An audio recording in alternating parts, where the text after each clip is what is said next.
নমস্কাৰ আমি আজি আপোনাৰ ওচৰত নতুন এটা কোৱেশ্চন লৈ আহিছো আমি এনেকা কোৱেশ্চন আমি হদাই এসএসসি বেংকিং ডিমান্ডখিনি কম্পিটিটিভ এক্সাম থাকে তাত আমি চাই থাকো হয়নে তো এইখিনি কোৱেশ্চন আমি কেনেকৈ সলভ কৰিব লাগে ইয়াত আমি শিকিবলৈ গৈ আছো এতিয়া চাওক আমাৰ লিখা আছে আপোনাৰ x - 1 / x ৰ মান কি আছে বলে 5 আছে যদি 5 থাকে তেতিয়া প্ৰথমতে আমাক কৈছে এইটোৰ মান ওলাব দিছে হয়নে এতিয়া চাওক প্ৰথমতে মই লং প্ৰসিডিউৰ কৈ আছো তাৰপিছত মই শৰ্টকাট ফৰ্মুলালৈ যামগে লং প্ৰসিডিউৰ বোথ সাইড আপুনি স্কয়াৰ কৰিলে স্কয়াৰ মানে প্ৰথমে ইয়াৰ পাৱাৰ 2 আছে এটো কাৰণ 2 কৰিছে 3 থাকিলে 3 কৰিলেতেন 5 থাকিলে 5 কৰিলেতেন ঠিক ওকে এটা চাও আমি ইয়াত কি কৰিম বলে স্যাৰ ইয়াত a square b square - 2ac equals to কিমান আছে বলে 5 5 = 25 x x ক্যান্সেল হৈ যাব হয়নে আৰু x square plus 1 / x square থাকিলে -2 = 25 এতিয়া -2 এফালে গলে কি হ'ব বলছে প্লাস হৈ যাব সেটো কি হ'ব 25 + 2 যেটো আমি কিমান পাম 27 পাম কিন্তু প্ৰসিডিউৰ অলপ লম্বা হৈছে এতিয়া যদি পাৱাৰ 3 থাকিলে অলপ দুটামান লাইন এক্সট্ৰা লিখিব লাগিলে 5 থাকিলে তেনেকা হয় তো হেতু কাৰণ মানে কিছুমান শৰ্টকাট ফৰ্মুলা ইয়াত ৰাখিব ইয়া মানে মনত ৰাখিব লাগিব তো কি হয় বলে স্যাৰ আপোনাৰ ইয়াত থাকিব কে বলে কে কি হয় বলে কে আপোনাৰ ইয়াত যেটো মান থাকি দিয়া থাকিব যেনেকৈ ইয়াত 5 আছে তো কে আমি কি ধৰিম 5 ধৰিম তো k স্কয়াৰ + 2 প্লাস কিয় কৰিছে বলে স্যাৰ ইয়াৰ সাইন কি দিছে বলে স্যাৰ সাইন মাইনাস তো মাইনাসৰ কাৰণে ইয়াত প্লাস দিছো তো প্লাস কিমান বলে স্যার 2 কি হডে থাকিব বলে হয় হডাহি থাকিব থাকে তো k স্কয়াৰ মানে 25 স্কয়াৰ সৰি 25 5 স্কয়াৰ ইজ 25 প্লাস 2 যদি কৰিম কিমান পাম 27 পাইছো যদি আমি ইয়াত ইমান দিঘলিয়া কৰিখিনি কৰিছো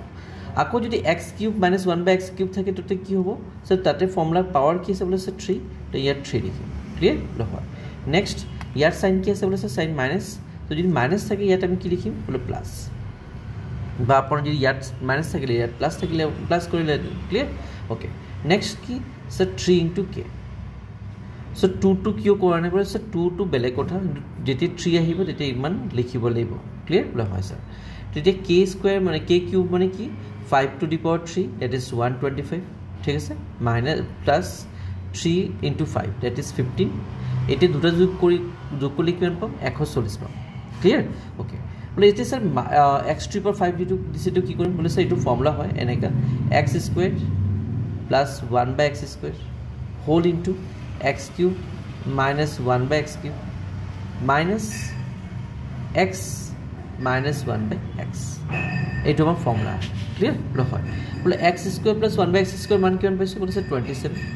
ইয়াত 27 লিখিছে পূৰণ x³ - 1 / x³ মান কিমান স্যাৰ 140 পূৰণ কৰিছো minus 1 x - 1 / x ৰ মান কিমান বলে স্যাৰ 5 ইয়াত 5 কৰিছো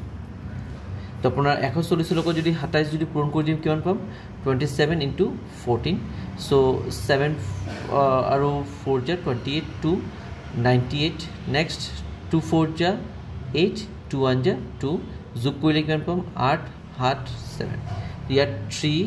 7 8 পিছত এটা শূন্য লাগিব -5 তো আপোনাৰ যদি মাইনাস কৰি কিমান পাম 3775 আমাৰ आंसर হ'ব 3775 তো আই হোপ আপোনালোক বুজি পাইছে আৰু আপোনালোক এনেকা ভিডিওখিনি যদি পোৱাৰ কাৰণে আমাৰ YouTube চেনেলটো সাবস্ক্ৰাইব কৰিব লাইক কৰিব thank you so much for watching the video